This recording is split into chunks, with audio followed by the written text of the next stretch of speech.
प्रिय बंधू भगिनींनो नमस्कार. केवळ 100 रुपयाच्या स्टॅम्पवर केलेले वाटणीपत्र किंवा एखाद्या साध्या कागदावर अनरजिस्टर केलेले वाटणीपत्र हे कायदेशीरदृष्ट्या वैध नसते आणि त्यानुसार झालेला फेरफार व सातबारा हेही कायदेशीरदृष्ट्या अवैध ठरते. भारतीय पुरावा कायद्यानुसार वाटणीपत्र हे नोंदणीकृत असेल तर ते पुरावा म्हणून ग्राह्य धरले जाते. केवळ नोटराइज वाटणीपत्र हे स्पष्ट व सुसंगत वाटणीपत्र मानले जात नाही. इंडियन रजिस्ट्रेशन ॲक्ट सेक्शन 17 नुसार वाटणीपत्र हे रजिस्ट्रेशन कंपल्सरी असते. जर वाटणीपत्र हे सब रजिस्ट्रार यांच्यासमोर त्यांच्या ऑफिसमध्ये झाले नसेल तर ते लीगल आणि व्हॅलिड डॉक्युमेंट आहे असे धरले जात नाही. इंडियन रजिस्ट्रेशन ॲक्ट 1908 सेक्शन 49 नुसार अनोंदणीकृत डॉक्युमेंट हे नोंदणीकृत करणे कायदेशीरदृष्ट्या आवश्यक असते.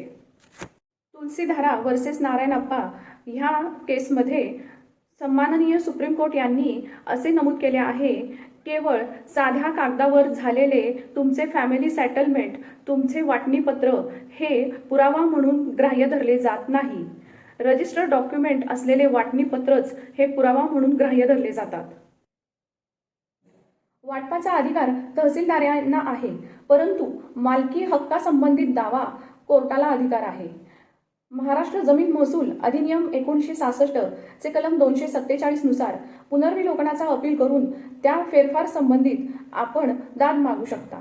वाडवडिलार्जित मिळकत असेल तर वाटणी करता येते, परंतु जी स्वतः कमवलेली मालमत्ता असेल तर तिची वाटणी ती व्यक्ती जिवंत असताना होत नाही. कायद्याप्रमाणे संपूर्ण वारसांना हक्काने कायद्यानुसारच अधिकार मिळतो. माझ्या पाहण्यात आणि ऐकण्यामध्ये अशी ही केस होती ज्यामध्ये 4 भावांनी वाटणीपत्र केले. जरी ते वाटणीपत्र त्यांनी रजिस्टर केले असले तरी त्या भावांनी त्यामध्ये बहिणीचा हिस्सा घेतला नाही, तसेच बहिणीचे हक्क सोडपत्रही करून घेतले नाही.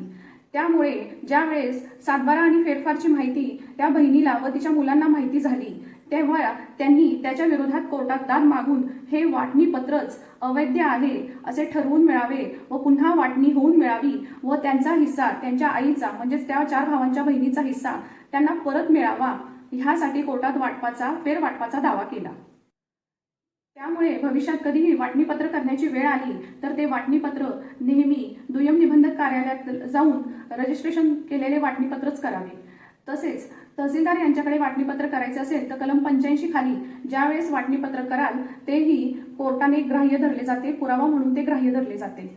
परंतु वाटणीपत्र करताना एखाद्या सदस्याचा सहहिस्सेदाराचा हिस्सा सोडून वाटणीपत्र झाले तर ते कायद्यालाही अमान्य असते. जर बहिणीला वाटणीपत्रामध्ये सामील करायचं नसेल तर तत्पूर्वी तिचंही रजिस्ट्रेशन केलेले हक्क सोडपत्र तयार करून घ्यावे. केवळ साध्या कागदावर हक्क सोडपत्र करून घेणं हेही न्यायाच्या दृष्टीने व कायद्याच्या दृष्टीने वैध ठरत नाही. वाटणीच्या दाव्यात भविष्यात येणारे असे संभाव्य अडचणी टाळण्यासाठी व पुढील येणारे लीगल लिटिगेशन्स टाळण्यासाठी नेहमी रजिस्टर्ड डॉक्युमेंट करणेही केव्हाही चांगले. आणि तरीही त्यामध्ये काही वाद निर्माण होत असतील, तंटा निर्माण होत असतील तर कोर्टात येऊन वाटपाचा दावा करून वाटप करून घेणे हे सहसा जास्त चांगले. नमस्कार.